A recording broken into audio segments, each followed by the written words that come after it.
Good morning, everybody, and a warm welcome to the Western Cape breakaway session on this absolutely beautiful day. We are we have been treated so much this morning to this powerful talk by Steph du Plessis, and also the very philosophical talk by Emile Horak, the award winner of our Chairman's Award this year. Good morning, everybody, and a warm welcome to the Western Cape breakaway session on this absolutely beautiful day. We are extremely privileged to have today Jackie Gooch as our speaker for the Western Cape session, and I'm sure that we may well be joined by members from around the country and possibly abroad. That's the beauty of these virtual sessions. Good morning, everybody, and welcome to the Western Cape breakaway session. So I'm going to introduce you to Jacqueline. She has been the head of the department for the Western Cape Provincial Government, the Department of Public Transport. Let me start that again. Jackie Gooch has been the head of the Department of the Western Cape Provincial Government, Department of Transport and Public Works since 2013, and she's responsible for the overall management and direction of the department, who employs over 2,500 staff members and runs a budget of in excess of 9 billion rand per annum. So the department maintains and constructs provincial roads in the Western Cape, and also looks after an asset base with a replacement value of almost 200 billion rand. They're also responsible for traffic law enforcement and road safety programs and operational matters such as the public transport operations right through to the driving licenses. And Jackie has worked in both the private sector and the public sectors, but after a last stint at the private sector, she returned to the Department of Public Works in 2005 to focus on the delivery of services to the people of the Western Cape. She has a civil engineering degree from the University of Cape Town and a master's degree from the University of Stellenbosch, and then also an MBA from UCT's Graduate School of Business, where she specialized in executive management. And Jackie is an avid reader, and she enjoys gardening when she has the time. I don't know how much time there will be for that. But from what I can see, she's a true servant leader who makes a difference to transport in the region. And one of those jobs that without it, society will crumble, like many of the roads, or like the roads in many of the other provinces. Jackie, I can't wait to hear from you. Will you please proceed?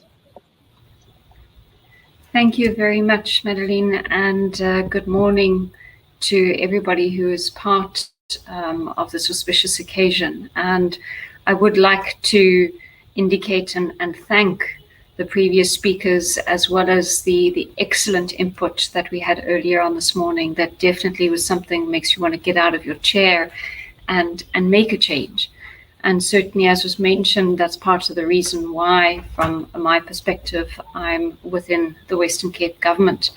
And I have put together a brief input in terms of presentation today that really speaks about going towards a change in the type of mobility and the type of system that we have, and that really is aimed at creating a new future and hope for that future, certainly within the Western Cape context. So moving into the presentation and the kind of overall contents of it that I'll be sharing with you today, is to acknowledge that we are working, certainly trying within our department, within the context of an overall ecosystem, that our intention is to understand the overall system and work within that, as well as then to realize that we are aspects, as well as the public transport responses, and then I hope to share with you a few concluding remarks. So to move first off into understanding the overall ecosystem, and while this is potentially a little small for some of you to see, it really is aimed at showing that within the Western Cape perspective and the priorities that we want to focus on as a government, which include the aspects of the economy, creating jobs, responding to and improving the health of our citizens, the education of the citizens within the Western Cape. There are key elements in that are drivers of those outcomes. So the drivers of infrastructure investment, creating safe communities, are critical to job creation, a vibrant economy, as well as the thriving ecosystem, but there are also bottlenecks in that. And you see on the graphic that the public transport system, aspects about spatial transformation, and even the health of our citizens, if they aren't focused on, those become the bottlenecks to the achievement of the outcomes that have been set.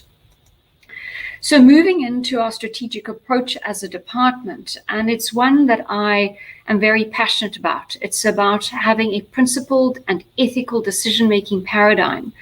And just as Steph was talking about what's your purpose, our department's massive transformative purpose is one about enabled communities leading dignified lives, and putting that hashtag in there of just dignity. And that's building on an ethos around the type of leadership that we have within this organization, trust, and ethical standpoint, not only ethics in the financial state of consideration, which obviously is very important within government, but within our environment with professionals in the department and the type of staff that we have, the ethical considerations, the ethical decision making. And so our priorities from an approach are about protecting the core, which is both that of our staff, so that they can play the role that they have studied for, that they find passion and living out their beliefs in, that we build the kind of competency which I think is necessary within a government organization, where based upon a trip that I made to Flanders many years ago, I was struck by how I was informed that in government, they are often approached by the private sector to help solve problems. And for me, that really is something that's premised on having the technical competency within the organization, as well as building the types of supply chain capabilities for projects to be able to be delivered. Our department really spends about 60% of its budget through a supply chain process. So those for us are critical elements, as well as then the technology and the systems. And I'll share a little bit of that with you in the later part of the presentation.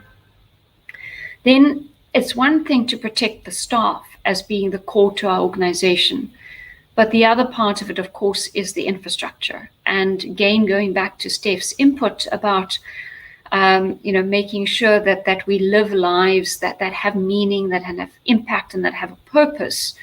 And the fact that we as people, as engineers, part of a SAICE environment, are those that really are aimed at delivering, building, maintaining infrastructure and the kind of networks that are necessary through the system. So you see, from our point of view, that is also an area that we try to prioritize and protect as much as possible, even though budgets are being cut on certainly an annual basis. So just giving a different sort of flavor to understanding, protecting the core and the infrastructure and services that shape that within our department, you can see we have a range of services and infrastructure, all the way from our provincial traffic officers to dealing with public transport, to constructing buildings, the roads themselves in terms of the provincial network, even dealing with things like abnormal load permits and escorting of them. And then there are systems that are brought together that underpin those, and that we're working towards slowly but surely, aspects around reducing carbon emissions, looking at our electric vehicle strategy as part of our government motor transport fleet, for which we are also responsible, and slowly but surely building and bringing in the elements of the futures, and not just the future, but understanding what the possible futures are that we're really aiming to work towards. So our response to the infrastructure conundrum that we have, and certainly it's one that, while we are incredibly proud of the state of our infrastructure in the Western Cape, it's hard work to keep it that way.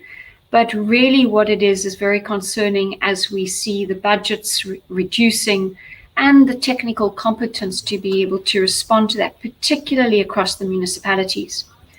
So as a department, we are often asked to explain to the Treasury and to the municipalities where we are spending the bulk of our money. And I've tried to then share with you on a slide the education infrastructure budget, the health infrastructure budget, that of the Department of Human Settlements, as well as my own department, Transport and Public Works, and then also through the Cape Nature entity of the Department of Environmental Affairs and Development Planning, how it is spatially distributed across the Western Cape. And you'll see that the bulk of it, by far, of course, is within the metropolitan area of the city of Cape Town. And that, one could say, makes sense, given the fact that that's where the most people are. One can argue, in many respects, the highest need, as well as the aspect of urbanization. But there is certainly a question that we're asking ourselves, whether this spatial distribution is in itself leading to further urbanization and becoming a bit of a vicious circle, because as you invest in the metro, people see that there are more opportunities and therefore people move more in terms of the metro area. And it becomes that cycle in an ecosystem that is continually reinforcing itself in terms of a reinforcing loop. So there becomes a question of whether it's a demand or a supply problem as far as infrastructure is concerned within this environment. If I then share with you the kind of backlogs that we have, because again, we have to try to convince our Treasury not to cut infrastructure. It's an easy one to cut because you just push out the projects in the pipeline.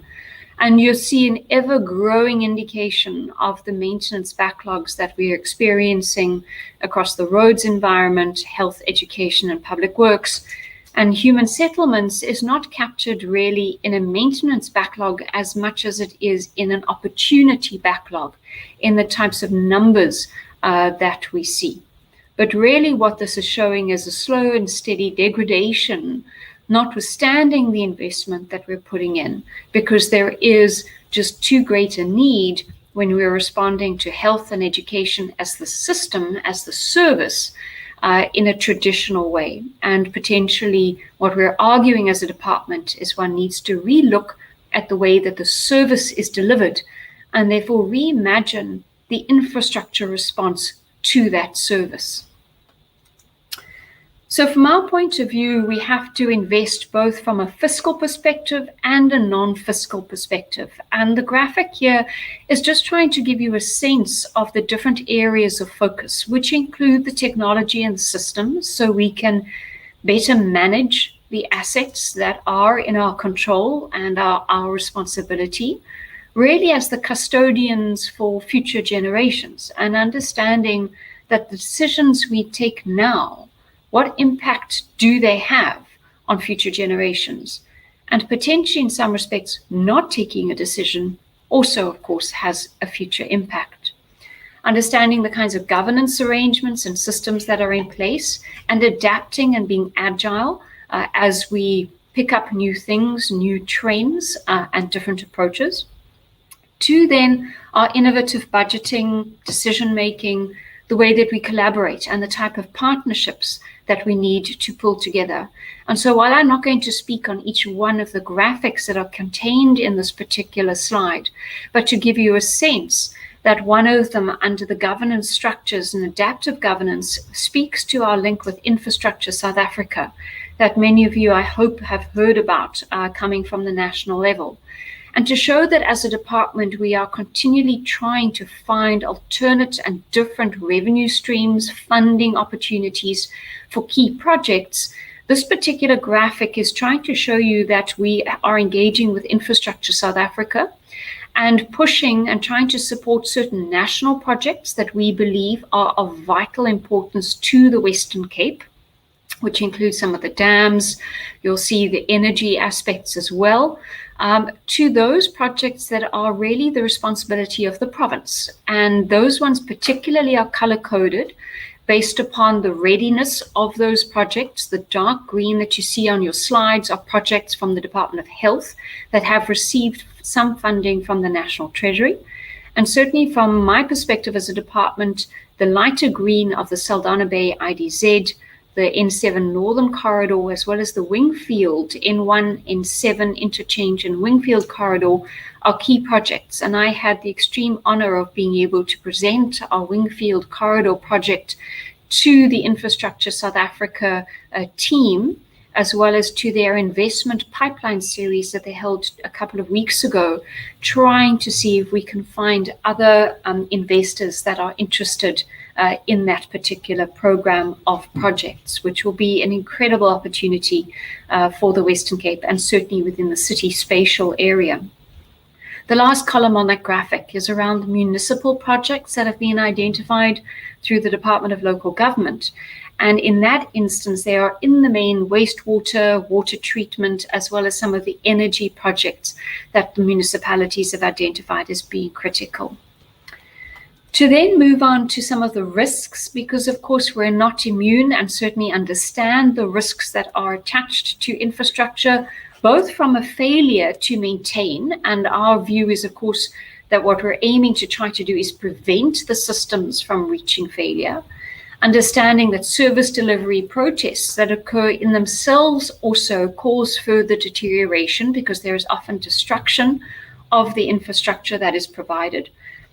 We are concerned, of course, about the confidence or lack thereof from an investment point of view, which in turn, of course, impacts on consulting engineers, contractors who, at the moment, certainly when there is uncertainty from a private sector perspective, tend to rely on government work or certainly make sure that they have a proportion of government work as part of their portfolio.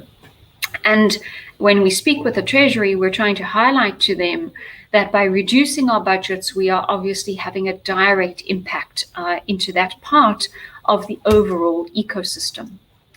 And so in considering our infrastructure, we approach it as a department and are trying to embed the aspects of sustainability and the triple bottom line. So it's not just about the physical infrastructure in and of itself, trying to get people to understand that we need to depressurize the supply systems. In other words, look at demand side management so that it's not just about more schools, but potentially about how are we providing schooling.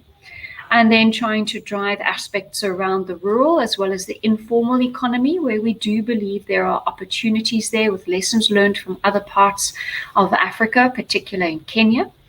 And then we're saying that working with the Institute for Futures Research in the Stellenbosch University and Business School there, critical decisions that need to be made about focusing on maintenance work as opposed to only new, and making sure that there is a balance in that respect, alternate delivery models.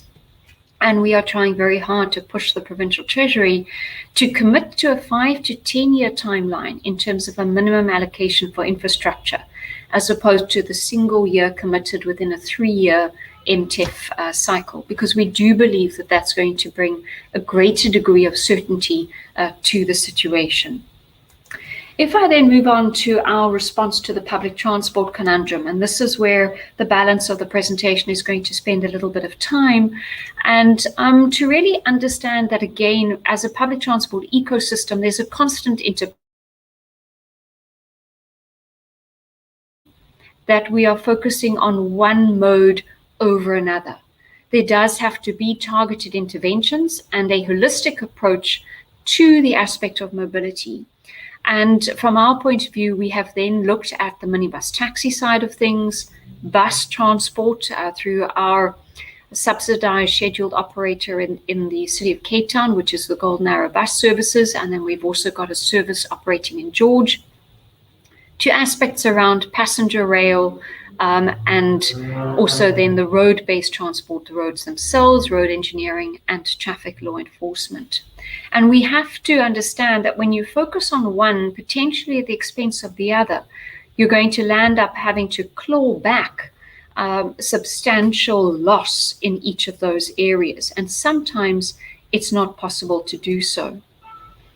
So while we understand that rail has to be considered the backbone of our transport system, it's not something we as a province have a direct mandate for, but are working with PRASA to try to support, whether it's around property for being able to move illegal occupants out of the system, to helping to clear the vegetation along the rail reserves, but understand as well that in focusing on the BRT model across the country, there's been substantial investment and really not with much success from a passenger movement point of view, and understanding that you can't have wall-to-wall BRT, bus rapid transit. And so over the last while, we've decided that we also need to start to look at and form partnerships with our approach there and figure out how do we take decisive action to improve the minibus taxi services. Our approach as a province has been built on work that we did in part of our COVID response, which was the red dot taxi operations.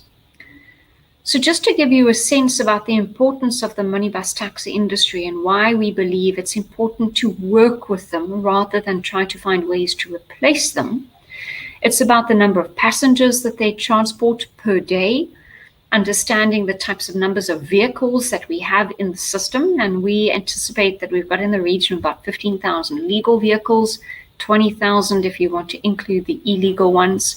And also that really what we're talking about is about 10,000 or so small businesses with up to about 40,000 workers, Black-owned businesses that really are something that we should be building on. But the minibus taxi industry really receives very little of the public transport funding. And so our response as a department was one called the Blue Dot Taxi, and really is one that's an incentive program aimed at shifting behavior of the industry and transforming the services. And before I get to some of the details in the subsequent slides, there's a brief 5-minute video that I hope you take a breath and watch and give you a sense of what the Blue Dot Taxi system is all about. Thanks very much.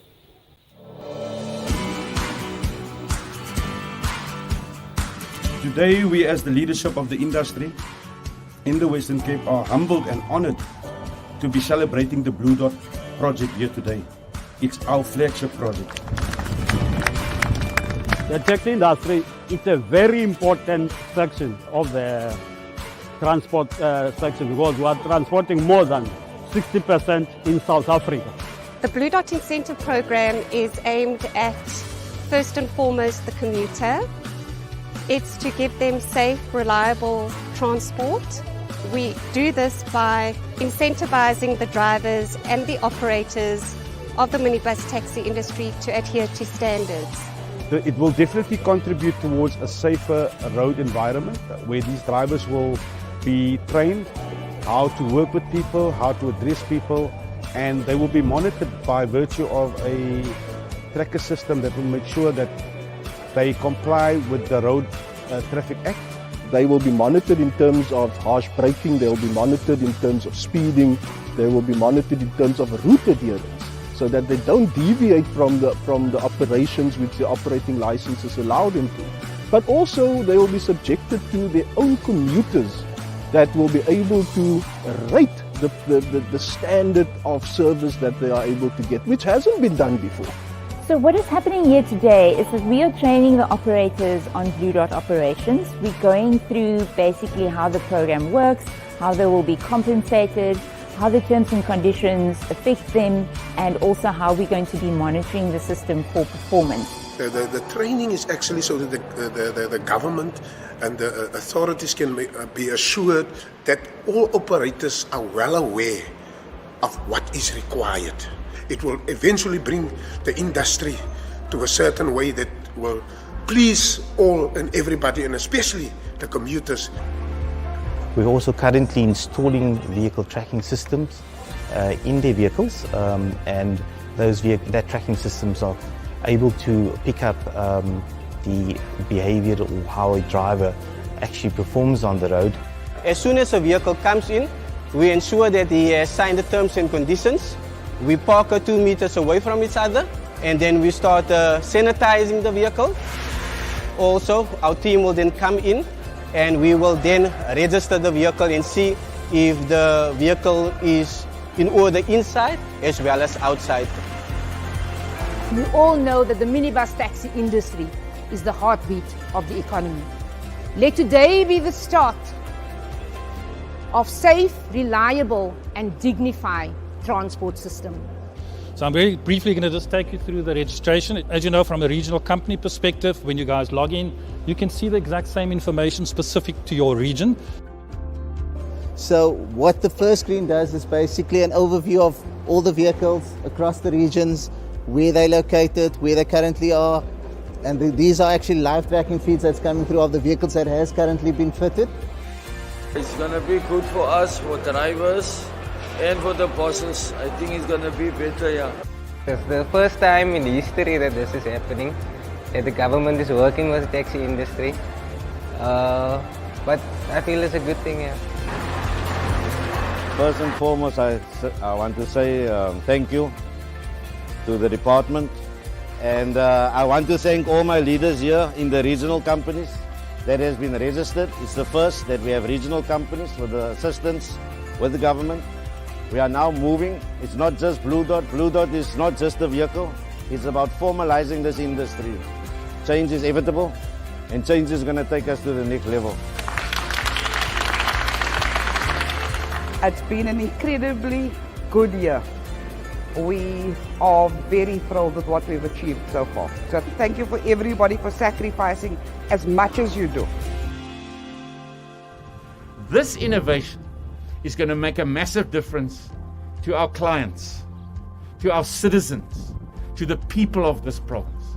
And if we can make a difference in this partnership through this kind of innovation to those clients, we really start to make a difference in the lives of people. Because if we get that right, then what we do is we start becoming a world-class region where public transport is efficient, safe, cost-effective, and the first choice, not the second choice.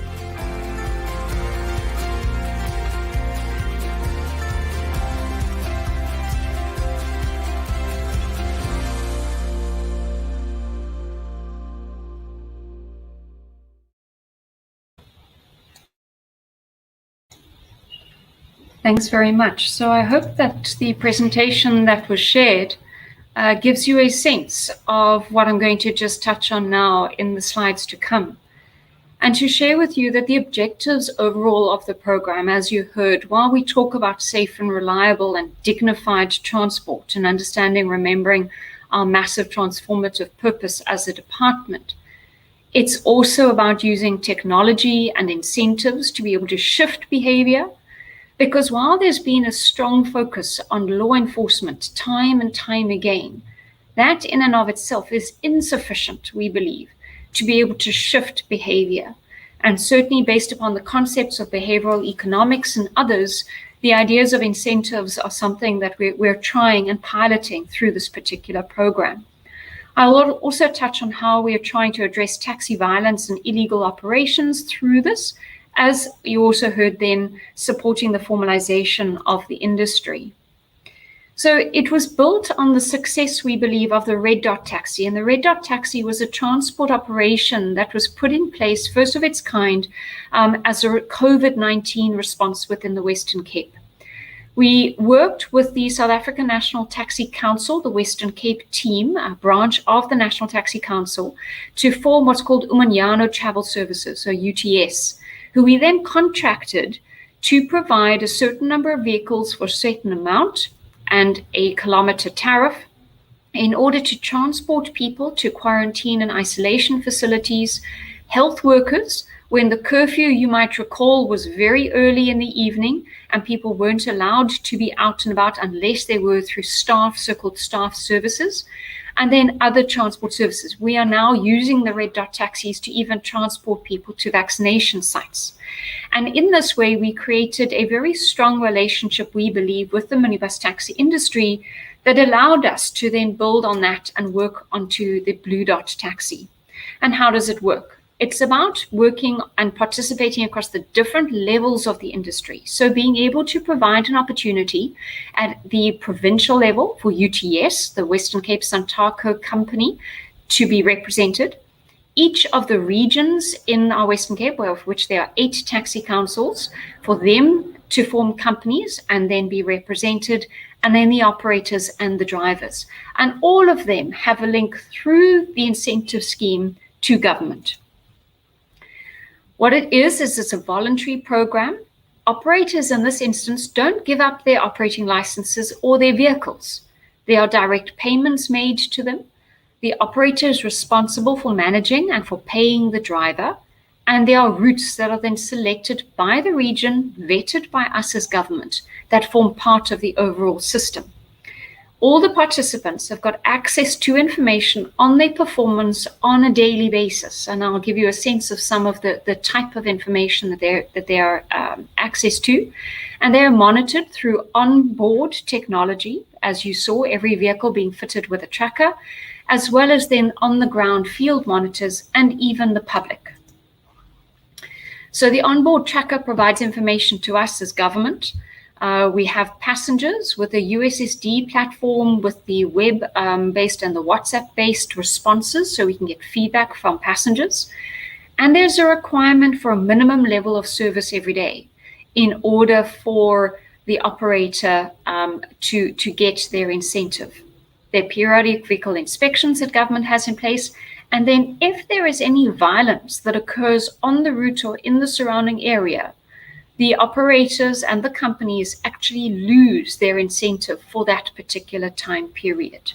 So it's also aimed at trying to ensure that we limit the possibilities for vehicle violence and taxi violence. So this particular pilot was approved in September last year through our provincial cabinet, and it was put down as being a 9-month period for a pilot.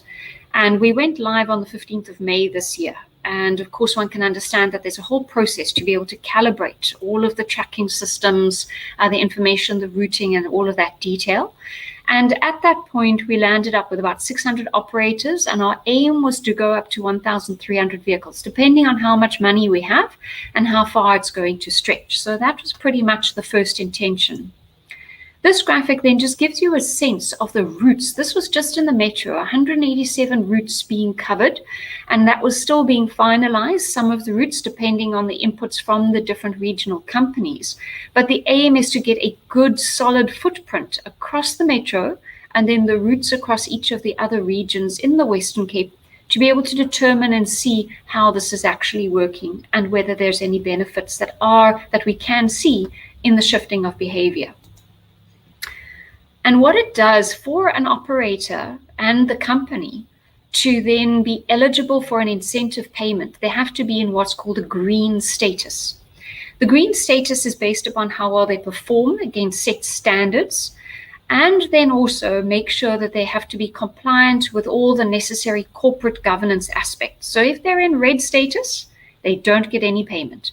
And the payments then change depending on number of stars that they have, and they can earn up to, assuming that they achieve a full 5-star rating for every single day of the month, they could earn up to 10,000 Rand. So performance standards are set for speeding, harsh driving, braking, based upon the user feedback as well as route adherence, because with the trackers now we can determine whether anybody is off route at any given point in time. And the company payment, that is, as you would remember the different tiers, is based upon and influenced by the operator and the driver performance. So it all rolls up to the senior level. To give you a sense, a vehicle monthly stars earned, they can earn up to the 75 stars, for example, and that's based upon daily reports. We also then, based upon the feedback, provide reports to the operators and the drivers on a daily basis about how they could potentially improve their performance. So if we found that the feedback is that there's harsh braking, what are the types of things that they could adjust in order to improve their performance? The technology I mentioned, so based upon work that our department had done previously and over the years, linking in with our provincial traffic law enforcement and different parts of our operating license system and the provincial regulatory entity, we actually were able to, with minor adjustments, utilize that and bring it now into this particular environment with the minibus taxi industry. We also use this same technology to monitor the government motor transport fleet and each of the drivers in that particular fleet that all get tags and log into the system on a daily basis. So to give you a sense of the progress to date, obviously The political leadership has approved and is supportive of this from our Premier. We have the support of the Western Cape South African National Taxi Council, as well as the regional taxi councils that you saw within the video that was shared with you. And there are constant engagements with these organizations and the structures to be able to make sure that we engage with and pick up any issues, any problems, any concerns, and then there's constant training that goes with it. So the 8 new companies have been established across each of the regions within the province so that we can enter into the incentive contracts. And then UTS, the provincial company with the 8 regional companies, have all signed the terms and conditions contract with our department in order to participate in the Blue Dot program. They've all gone through training. We've supported them to comply with corporate governance requirements and best practice. And I'll touch on that in one of the later slides, because you could imagine from a government perspective, if you're going to contract with us or be paid by us, there's a whole range of corporate governance steps and ticks that have to be gone through in terms of all of the red tape. And all of that has been achieved by these companies. Operators have signed up, and we have over 800 vehicles. So, of course, not necessarily operators, because some operators have more vehicles than one, but over 800 vehicles that are registered on the system, and that increases on a weekly basis. The vehicle fit-out, branding and inspection, and actually by the 30th September, just an updated number, we had 950 vehicles that had all been fitted out and linked in to the electronic system that we're starting to get information from. Training has been undertaken. Over 800 drivers were trained. And we, of course, had to put in special procedures during the higher lockdown levels. It's really not something that you can do virtually in terms of training. It has to be something that's in person. Also understanding that not everybody is linked with the kind of technology that is necessary across the footprint of the program.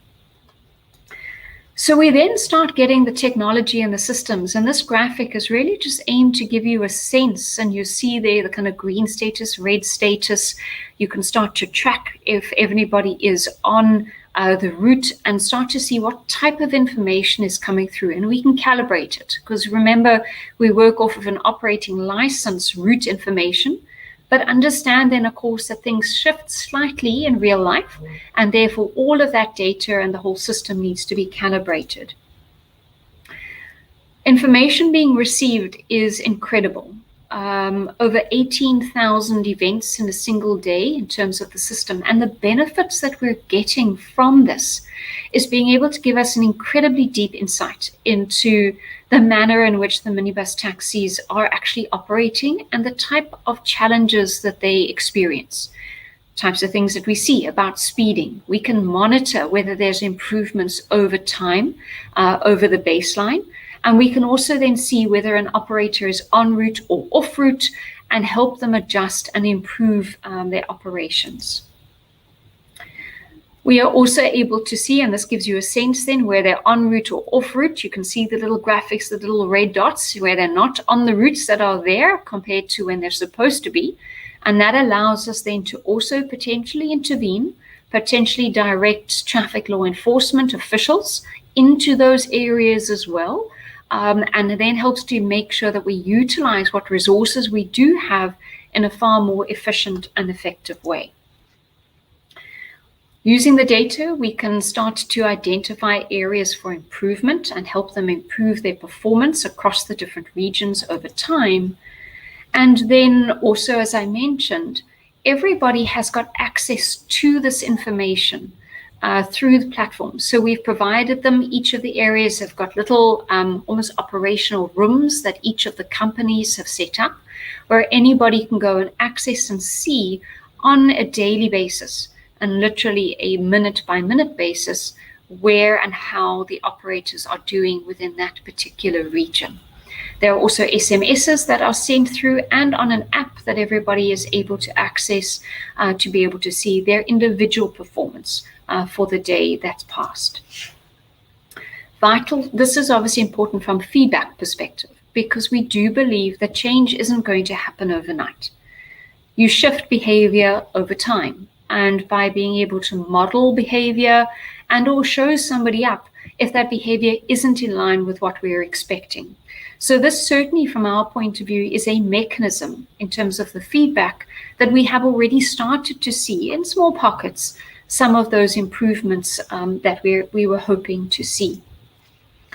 We've also provided, let's say, the power to the passenger with the feedback system with over 20,000 ratings so far, where they're able to, based upon the number or the code that's on the taxi, provide specific feedback about its operations, which include, is the driver wearing a mask? Were they friendly? Was there loud music? Were there any issues that they would like to raise in order for us to address that then with the driver? One of the more powerful aspects of this was that we were able to track down and respond to an alleged robbery on one of the taxis. So because the passengers were providing feedback on the system and were able to identify the taxi, our team were then able to, through our system and the detailed daily tracking, pick up where the vehicle is at a particular moment and then respond with the necessary law enforcement teams to be able to intervene in this incident. So there are other benefits that have accrued for us, which I believe are incredibly powerful and aimed to show that as a passenger, when you provide feedback, you have got an incredible amount of power to help the authorities to respond to make the environment safer. So large-scale marketing campaigns, some of you within different areas across the city, perhaps in some of the newspapers and others, you might have seen the billboards, the street posters, and the other aspects across the Blue Dot campaign. And then being able to share with you from our point of view what some of the firsts are of this particular program. We do believe that it's the first to establish a provincial and regional companies covering the entire taxi industry in a province. We've been able to get the taxi leadership to sign up to an improvement initiative, and that almost 800 operators and counting are legally compliant in this particular environment. That we've installed trackers receiving valuable data and information across over 950 taxis and counting, and that we've been the first to establish that sort of user feedback platform. And then the last point there is an interesting one, that out of the operators that were signed up for this program, we've been able to facilitate 134 of them to work with the South African Revenue Services to achieve tax compliance, where they have now signed acknowledgements of debt for historic debt, and there are now in place payment agreements.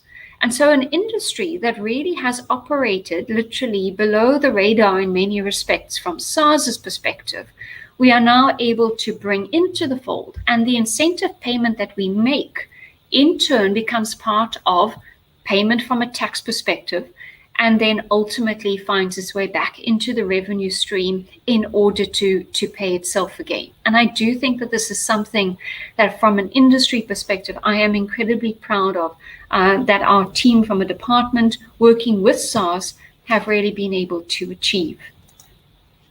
And so in putting Blue Dot as a system or a service, as a pilot project into perspective in comparison with really the public transport network initiatives and where we've got the network grant over the number of years, we do believe we've been able to actually reach quite a large proportion or number of minibus taxis, building that up in a very short space of time in terms of implementation time period.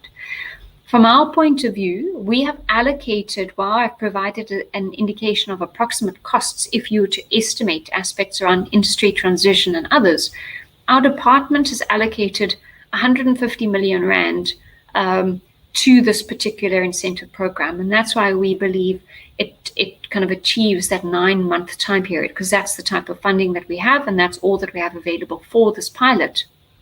In comparison with the kind of costs and investment that we've had across the country even then if you look in Cape Town, for aspects around the IRT and BRT, and even if I look at our own department, having invested in the Go George service in the city of George, in the garden route, is a very expensive model, cheaper than some of the IRTs, of course, elsewhere, because it's not an infrastructure-heavy intervention, but it is still a very costly one.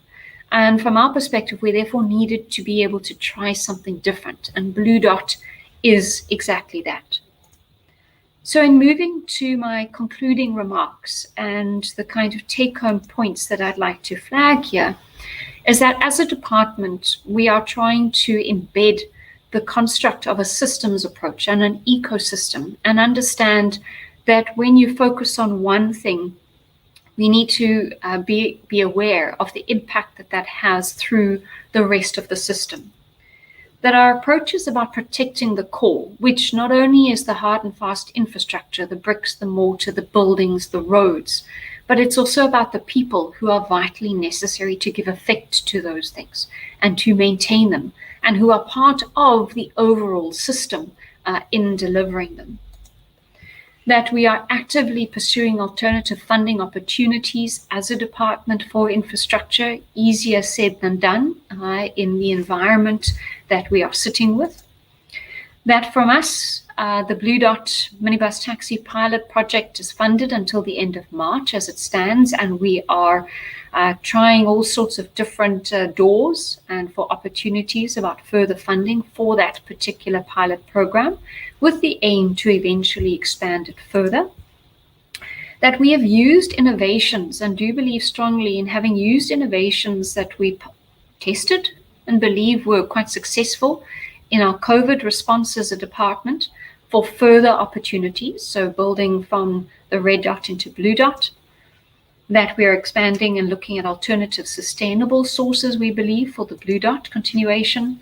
And that finally, partnerships and collaboration, that is certainly something that's at the heart of our department, is something that underpins and will continue to underpin, we believe, the areas that we are successful in.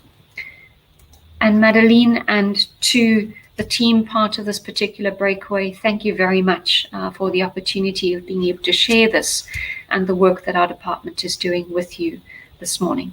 Thank you.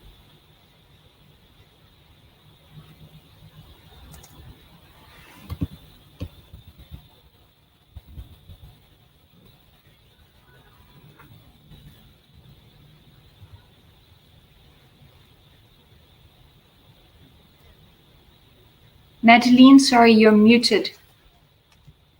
Oh, thank you. Thank you so much, Jackie, for telling me that I'm muted, firstly, and secondly, for that fantastic presentation and talking about the conundrum that we face. And as a transport division, we often talk about it, this difficulty between the minibus taxi industry and the BRT and where the funding goes.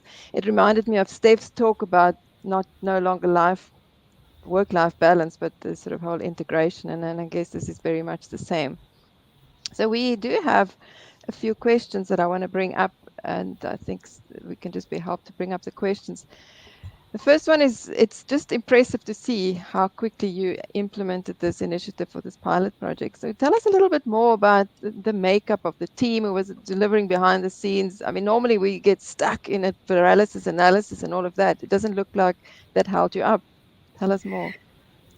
You're right, it didn't. I think partly because the core driver of the program, Mrs. Deirdre Ribbenaar, who is our Chief Director for Transport Operations, is a town and regional planner by training, as opposed to perhaps an engineer. But she's not one who gets stuck on things very quickly. She has an idea and a vision, and is able to push through that. And so her team, and let me say the team that we have in this department, are incredible. This was done and being pulled together while we were also dealing with COVID responses and waves, which include Red Dot and transport operations and so on. And so the makeup that we have are planners, transport economists, a few engineers. We've got a great consulting team that are also part of it. And then an IT group and people who understand the technology requirements that are way above my level of knowledge and expertise.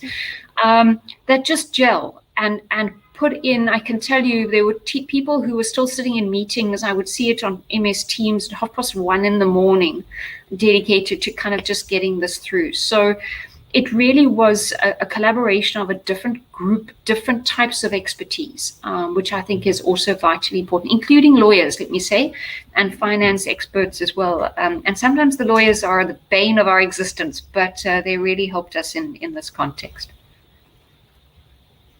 Sure, wow, interesting. And then the other question is, you did speak about the taxi industry as a whole and acceptance and working with them, but I'd be keen to just hear some of the behind the scenes things that have happened. And was it at all linked to the taxi violence that we saw in July, or was it not linked? Tell us more.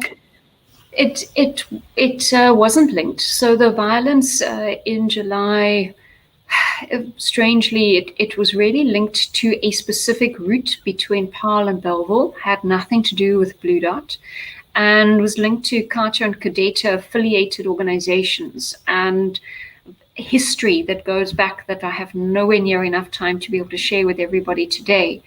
But what we did do then with Blue Dot is we actually suspended the incentive payment. So we said, because there is violence happening, we actually said to the national company or the regional company, in terms of the entities as well as in the provincial company UTS, we halted any incentive payments until the violence was resolved. So it also gave impetus to them to push up their sleeves and be able to work together with government to try to find some sort of resolution to that violence.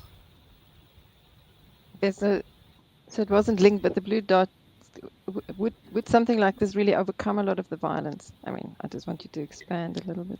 It's a little bit too soon to tell. I would say we haven't had much in the way of violence since there's been a greater degree of rollout of Blue Dot.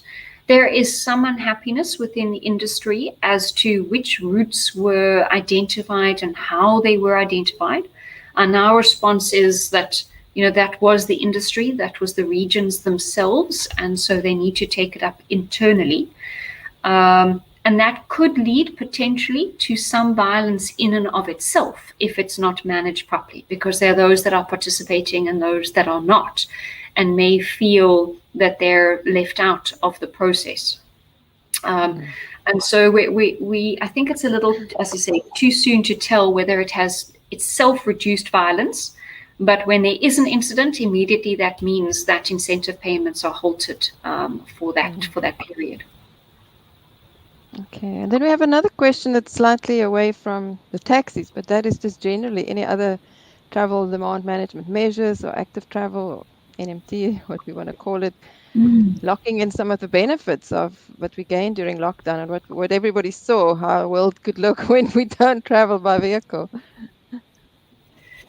It's interesting. We haven't directly as a department from a broad perspective across the province or even with the city, but certainly something that I'm pushing hard within the provincial government is the alternate work arrangements. So being able to use our team, our staff, as the starting point and trying to articulate that not everybody has to be back in an office all the time. Some of my colleagues as HODs are pushing that they want all their staff back in the buildings. They believe they work then. I have my own views, but my approach certainly from this department is that already I'm able to give up leased accommodation. I've been able to give up and save, as it stands by my calculation, 3.3 million rand per annum as a start, just by adjusting the way that teams within the Provincial Public Works Group are going to be coming into the office. So while it's small in a massive budget, every little bit helps, in my opinion. And that's 3 million I can direct somewhere else in terms of service delivery. So I do know the city are working on it. In my discussion with the executive director in the city yesterday, is that they're also pushing that type of approach across the city staff in terms of different work arrangements. Always good to begin at home, isn't it? Yes. It's been extremely informative. I don't think there's any more questions specifically other than, are you going to present at the South African Transport Convention next year? Sure, I It'd be hadn't great even to hear considered. this. Thank you. I hadn't even considered it. Hasn't popped into my mind, but I'll definitely give it some thought and chat with the team, because I do think that they really deserve the incredible acknowledgement for the work and the dedication that they have. I'm here presenting it as the department head, but it really is an incredible group of people that have been able to realize this.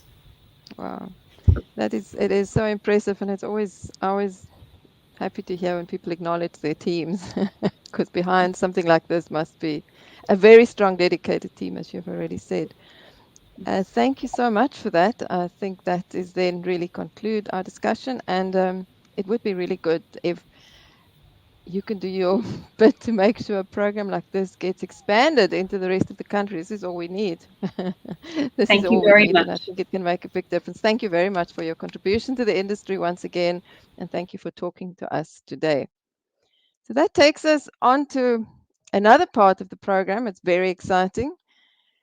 The SAICE Transport Division has always in the past give out a book prize. We used to call it a book prize for the best dissertation that is delivered at a South African university. Now, we haven't been very good at awarding this prize for the last 4 years or so, and we can't always blame everything on COVID, but that didn't really help. But this year we decided to coincide with this national event where we once again recognize the industry leaders or people who make a difference in the industry. We decided to give out this award again. And the process that we followed is to speak. So this award is for the best dissertations delivered at universities in South Africa as part of master studies. Now, the process that we follow to select a recipient for the transport planning is to speak to the major universities, and we received entries from Cape Town, Pretoria, and Stellenbosch to share their highest achieving dissertation abstracts. And the transport chair, Frederick, led this process to select the top dissertation.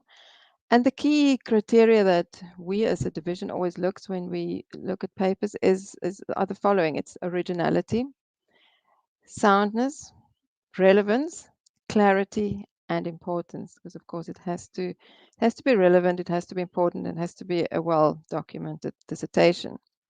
So today we are extremely excited to be awarding this prize again. And it also means that today's recipient delivered the best dissertation at a South African university over the last 3 years. So it gives me much pleasure to announce the winner selected for this year's dissertation award by the Transport Division.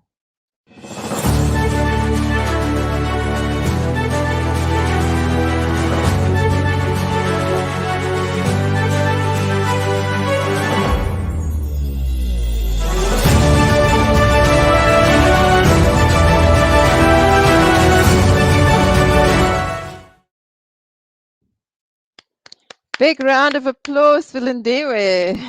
I can see she's proudly taking a photograph. There you go. That is your certificate. And we are giving it to Lindiwe Matibula for her research titled A Comparison of Direct and Trunk Feeder Configuration for the Bus Rapid Transit Systems. If you're not sure what exactly that means, you'll be treated to a talk by Lindiwe now. This was part of a master's degree in transport at the University of Pretoria. Lindiwe is a transport engineer and project manager. She's passionate about public transport and promoting urban mobility. And she's had an interesting career already. She was at Transnet, she was a consultant, and currently she's at the Gautrain Management Agency. So it's another woman engineer making a difference in our society. So while we hand over the certificate, as you can see there, let's give Lindiwe a round of well-deserved applause. Before I ask Lindiwe to speak, I also just want to mention that this year we also have a commendation for the second prize. And this year this prize, so this is the person who as a division, we came second. Both the dissertations got really good marks for a university, but our division chose Lindiwe for her dissertation. Our runner-up is Sumashni Moodley, also from the Pretoria University. And Sumashni's talk was about public transport as well. So both students studied under Prof. Christa Venter at University of Pretoria and received over 80% for their dissertations. So now, without further ado, I want to hand over to Lindiwe to take us through her presentation that she prepared that is based on the master's dissertation. Over to you, Lindiwe.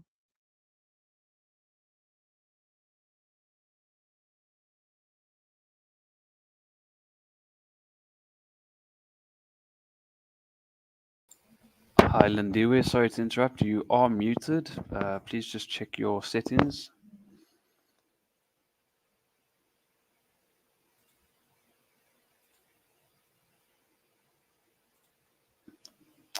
We still can't hear anything. Please just make sure that you are not in any other auditoriums or rooms.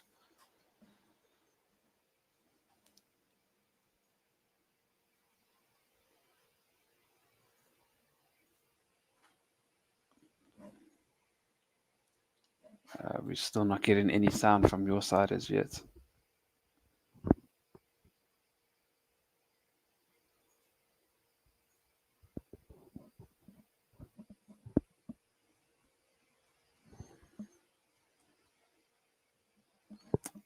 Unfortunately, there's no sound coming through.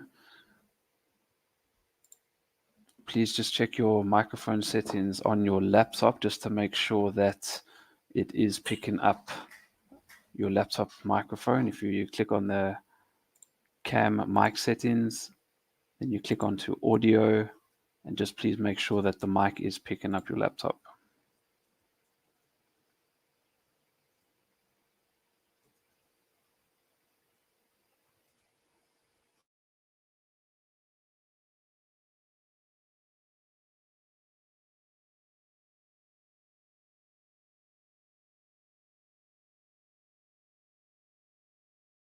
I'm afraid it's still not coming through there.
Just confirm, Lindiwe, we are not getting audio at the moment.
Everybody, apologies for the slight hiccup we have. This was tested, of course, yesterday, and it worked perfectly. That's how it goes. If there are, in the meantime, any questions to the division, please post them. We can try and respond. In the meantime, I think I just also want to highlight that for us, it's such an achievement to be back here with you today, even if it's virtual, because we've honestly missed all those events that we've been having in the past, pre-COVID. But now that we have COVID, we've had to find another plan, and it's taken us a long time. If we were only as quick as the Western Cape to bring out a blue dot taxi, we could have had this award last year. So if there are any questions, please post them. I can get Debbie to put them here and we can try and answer them. I don't have anything else to entertain you with at the moment. Or we can get Jackie maybe to respond to more questions. Hopefully this won't take long to get Lindiwe up and running, because I'd love to hear that talk.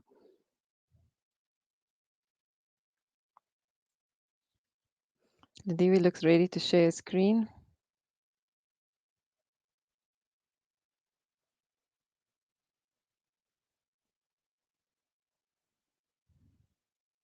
Debbie, are there any questions for the division?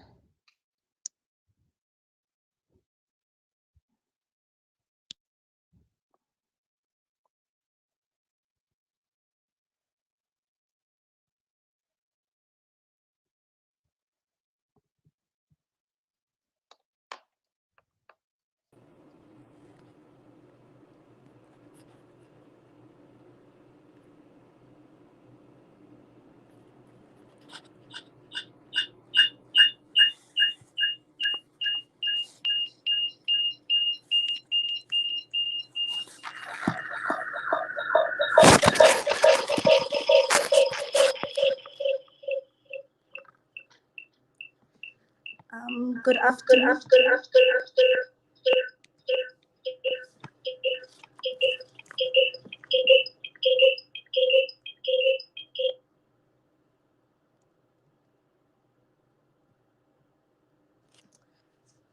Good afternoon, everybody. Apologies for the hiccup. As Madeline has said earlier on, we did test this, but I'm not sure what's happening now. But yeah, my laptop has been having some issues, but I thought those were sorted after we tested them yesterday. But without wasting any time, I will just then proceed with my presentation. And apologies again for the hiccup. All right. So I completed my master's dissertation, as Madeline has said initially. And the topic basically for my master's was the comparison of direct and trunk feeder configurations for bus rapid transit systems. In terms of my presentation today, I have divided my presentation into these 9 elements. So I'll take you through a brief introduction. I'll also go through the problem statement. I'll go through the objectives of the study. Also take you through the case study that I did. I'll also go through the analysis framework that I followed. Also the data collection methodologies that I've done. I've also mentioned a few tools and techniques that really assisted me with my master's dissertation. I'll take you through the results of my study. And of course, at the end, I'll just round it up with a brief conclusion. All right.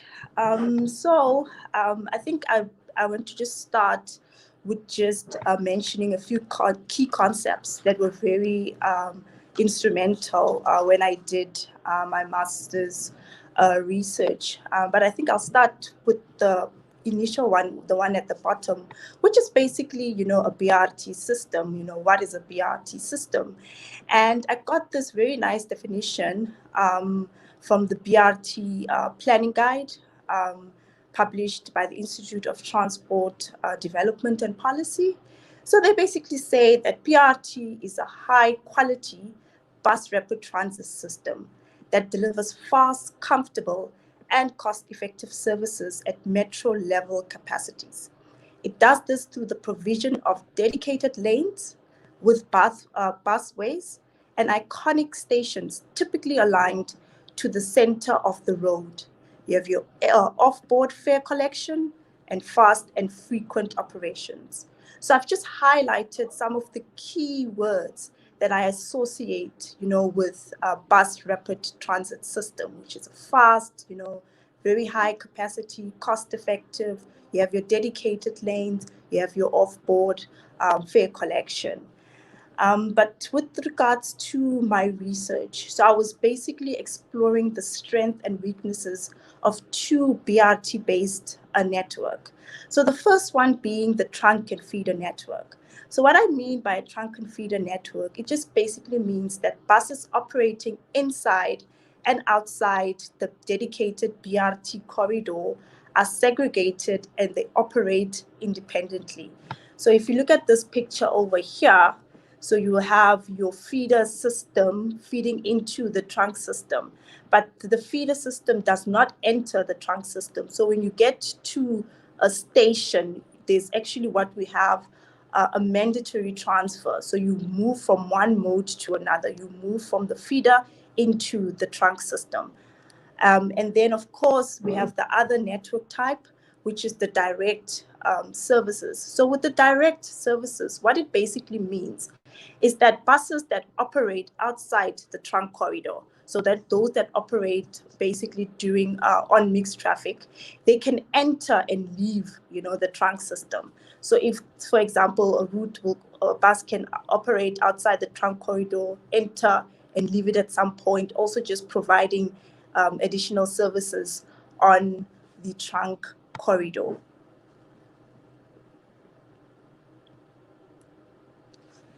So with regards to my problem statement, so basically there's lots of literature that I went through on bus design systems that basically suggests that there are several advantages of you having your direct type of services over trunk and feeder networks, especially for medium-sized cities that has basically lower passenger demand. However, there is very limited literature on the comparative performance of these two types of network in actual operations. And also, what is always not clear, to transport planners especially, is when to provide a feeder service or a direct service, and then what criteria, can you use to make that decision or that determination. So the objectives of my study were basically to determine, first, the indicators that need to be considered when deciding whether to implement a trunk and feeder system or a direct BRT system. Also, to examine the performance of these two types of network under similar operating environments.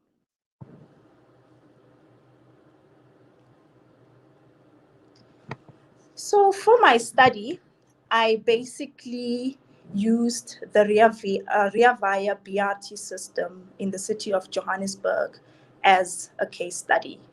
So I chose Rea Vaya specifically because they have basically your trunk and feeder routes, but then they also have what we call the complementary routes. So I'm just going to take you through what those three types of routes are. So basically with the trunk routes, so the trunk routes basically, they just use the median exclusive busways. So they operate purely within the BRT corridor. They do not operate outside the BRT corridor. But then with the complementary routes, they basically use a combination of mixed traffic as well as the BRT corridor. So by that, I mean that they operate both in mixed traffic and also they are allowed to enter the BRT corridor. And then lastly, you have your feeders, which basically they start and end at the Rea Vaya station. So as I explained earlier, with your feeder routes, they do not enter the trunk system. They just feed into the trunk system, but they do not enter the trunk system. So with Rea Vaya, they basically have, in total, they have 3 trunk routes, 6 complementary routes, and they have 12 feeder routes, making their routes to be 21 in total. And then in terms of operations, so they basically use your standard 18-meter articulated buses to operate on the dedicated BRT corridor. And then they use the standard 12-meter buses to operate your feeder and your complementary routes. And then also with regards to station operations, so they at their stations though, so they have some stations that have a single docking area. So by single docking area, I mean the area where the buses load and offload the passenger. So for example, at a station like Joburg Theatre Station, they have all the buses using a single docking area to load and offload passengers. So now that means that, in terms of operations at that station, it's a first come, first served basis. So the bus that arrives first, will get to use the docking bay first. So there is no prioritization in terms of, your trunk routes. And then you also have some stations like your terminal stations, Thokoza Park, where you have 2 docking bays. So your trunk routes will dock in their own space, and then you have your feeders and your complementary routes docking and competing for one bay on the other side. And then you also have, in some situations, where the trunk and the complementary routes will be competing for a docking bay, which means that they'll be docking at the same docking area. So in terms of their station operations, they have quite a variety of in terms of the way the stations are operated. So it's not always a first come first serve basis, but it also depends on the station. So they do not have a uniform operations in terms of the stations. All right, so in terms of the analysis framework that I used in terms of my research, so the first thing I did was to, identify, the main stakeholders for the study. And in terms of the Rea Vaya, I basically narrowed it down to 3, main stakeholders, which is basically, the customers, which are the passengers. And then we have the city of Joburg, which are basically the owners of the system. And then we also have the bus operating companies who actually have a service level agreement with the city to basically operate the Rea Vaya system on behalf of the city. Then I also conducted qualitative open-ended interviews with different stakeholders, but in this one I didn't limit it only to the key stakeholders. I also interviewed some transport planning specialists just to basically get their views and perception in terms of direct and trunk feeder operations. And then as a third step, I basically identified a list of indicators that will basically guide, the comparative analysis. And the 5 indicators that I identified for this process were headway regularity, station saturation, speed, load factor, and as well as the operating costs. And then as a next step, I formulated the hypothesis. For my study, I basically had 5 hypotheses that I formulated, and I will basically go into detail with regards to that on the results sections. And then lastly, I just identified, the possible constraints for measuring the indicators that I had developed. So in terms of data collection, so I basically used 4 methods to basically get data for this research. So the first one being station surveys. So I conducted 12-hour station surveys. It was a 6 to 6 operations where I conducted station surveys. I chose 5 BRT stations, and I chose those stations basically based on the operating environment, and basically also based on its location on the trunk corridor. What I did, I also developed a survey form that I used during the station surveys. So what we also did there, we captured the bus arrival time. So each and every bus that arrived at the station was captured and recorded, and also the type of bus it was, whether it's a trunk bus, a feeder bus, or a complementary bus. But also I recorded the docking time. So by that, I recorded the time between the time the buses, the doors of the bus opened until the time where the buses left. And that basically allowed for passengers to board and alight the buses at the different stations.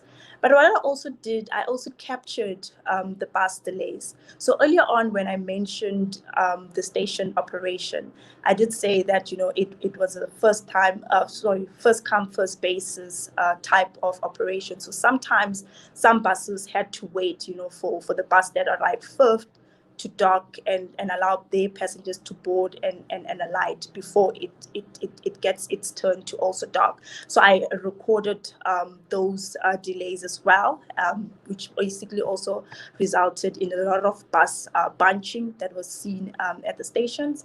And I also just recorded, the number of passengers boarding the different buses. And this was done, of course, at the 5 BRT stations. Also, what I used were onboard surveys. So these surveys were conducted on all 21 routes of the Rea Vaya system. And then for the onboard surveys, we recorded the cycle times. We basically recorded the boardings and alightings, and basically just determined, the passenger occupancies on the different buses. And then I also used ticketing data. So the city of Joburg provided us with their ticketing data. So what is very important on their ticketing data was basically the date in which the transaction took place, the time, and as well as the card number. So each card has a unique card number. And also there was also the location at which the transaction took place, and as well as to say whether it's a check-in or a check-out. So with the ticketing data, all of this information, the date, the time, the card number, the location, and the transaction type, it basically helps to identify the different origin and destination pairs, exactly how many people boarded at a certain station, at what time they boarded. So all of that information, we were able to capture it from the ticketing data. And of course, I also got some system data from the city as well as from the operator. And this includes the route length for the different routes, the schedules, the bus costs, the maintenance costs, the fuel consumptions, and also in terms of labor, how the drivers, how many shifts they have in a day. So all of that information I've captured from the operator as well as the city. And all of these different types of methods allowed me to get, a variety of information to be used basically for my research. In terms of tools and techniques, so I did a lot of statistical tests during my research. Specifically, I used, t-tests. In some instances, I also did some correlation tests. In terms of analysis softwares, Microsoft Excel was a key tool that I used. Also the analysis tool pack, and also MATLAB helped us with the big data. By that I'm referring to the ticketing data that we received from the city of Joburg, and also it just gave me an opportunity to also build some models. I built, a model to calculate, the station saturation at the different stations, and also a logistic cost model to be able to determine, the cost per kilometers and the costs per passenger.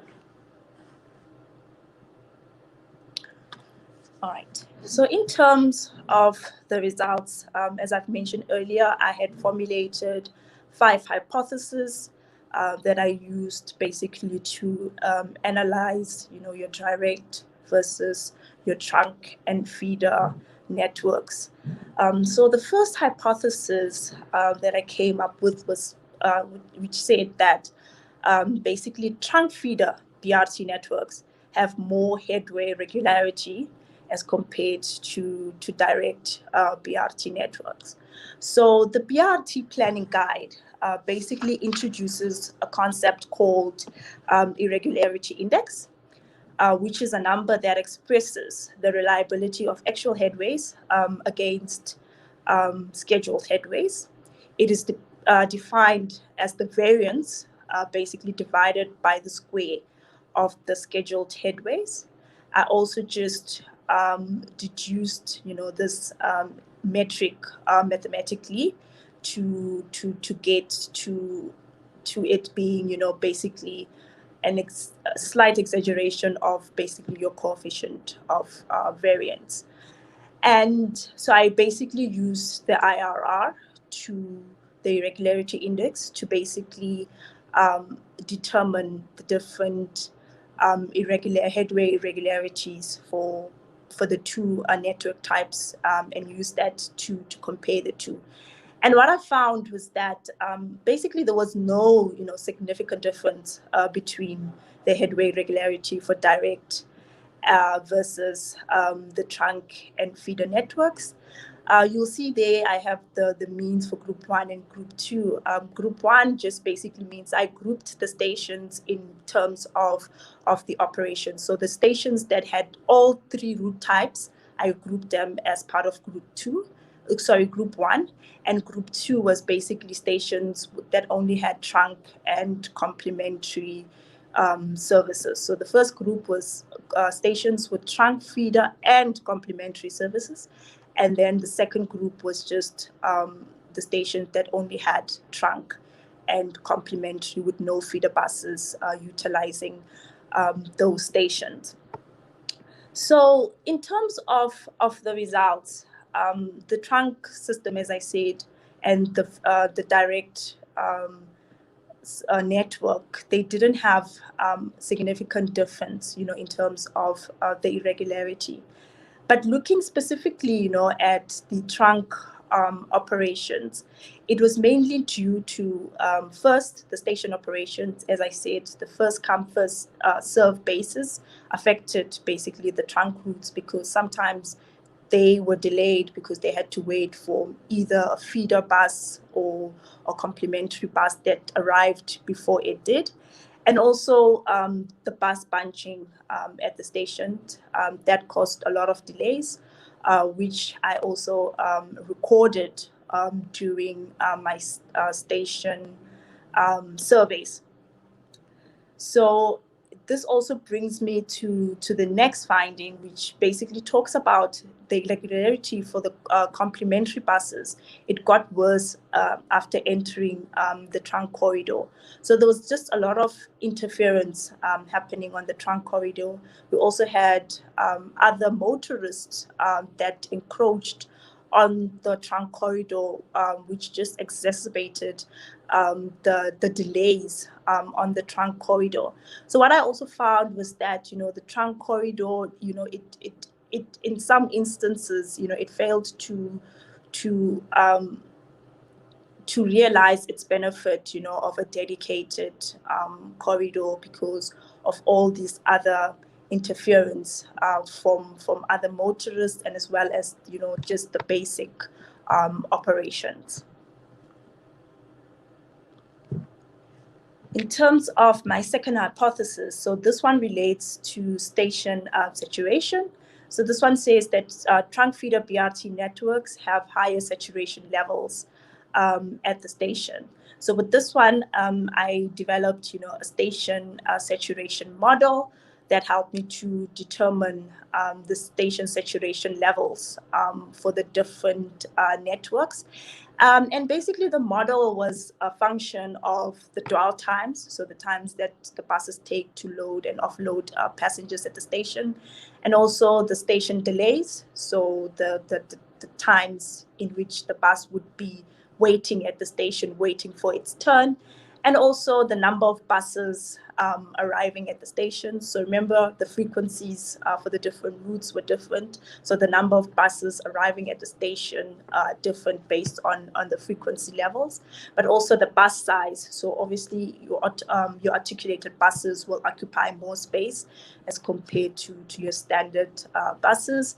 And also basically the curb length. So basically here, the curb length represents the space at the station that is allocated for the buses to dock and allow for passengers to load and offload, but also there was some space available for buses to just queue outside the station while they wait for their turn.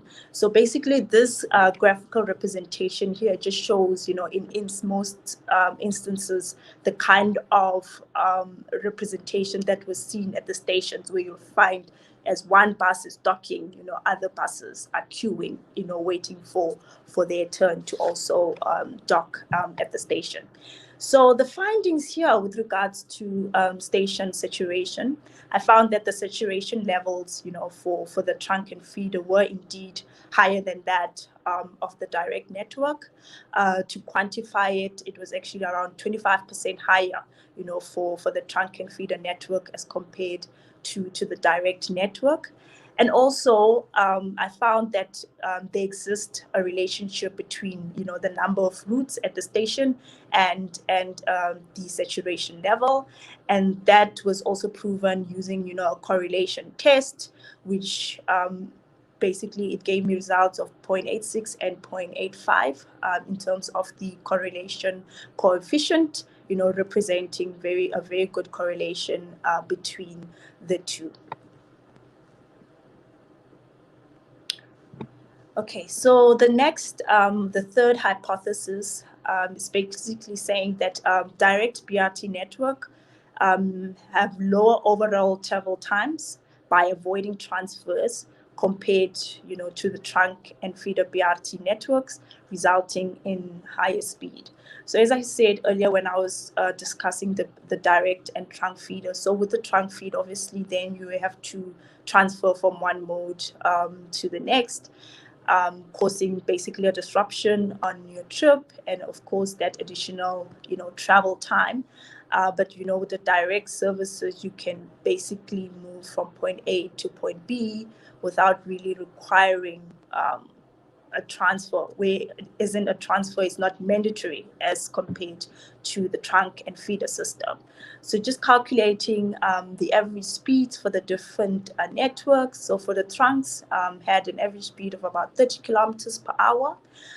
Your feeders were around 25 kilometers per hour, and then the direct complementary routes, averaged a speed of 20 kilometers per hour. But also just contextually looking at, the three route types. So basically with your direct, the complementary routes, most of them, they were operated on highly trafficked arterial roads, which basically, affected the speed as well. And then when they enter the trunk network, as I explained earlier, then they have all the other issues with the station operations, the interference from other motorists. So then they only got to average speed of 20 kilometers per hour. And with regards to the feeders, most of them, were operated in low residential areas where, you know, the traffic wasn't so bad, and as compared to, of course, the highly trafficked arterial roads. I also found that the trunk network speeds were higher as compared to the direct network. So with this one here, yes, We're running so far out of time. Could you quickly just, I'm so sorry because this has been fascinating. Could you quickly wrap up for us? I'm sorry about the initial technicalities. No problem. Do you mind? Yes. All right. So We have yes, a minute left. all right. So just higher speeds on the trunk as compared to the direct. So the fourth one, it's just with regards to the load factor as well. So I just calculated, you know, the utilization of the different routes. If you can see here, the trunk routes, you know, were highly utilized, even, you know, during the off-peak periods. With the feeder and the direct routes, they were moderately utilized, but then they had very low, you know, off-peak utilization. And then the last hypothesis was basically comparing the operating costs for both the trunk feeder and the BRT networks. And I found that the operating costs, you know, were highest for the trunk routes as compared to the others. And it was also more expensive to operate per passenger, basically, to operate the direct routes. So the values are seen at the bottom. So I'll just go ahead and just do my closing comments. So with regards to the overall results, they basically represented a mixed view with regards to direct and trunk feeder. There were instances where the trunk feeder network was superior, and there were also instances where the direct network was superior to the trunk.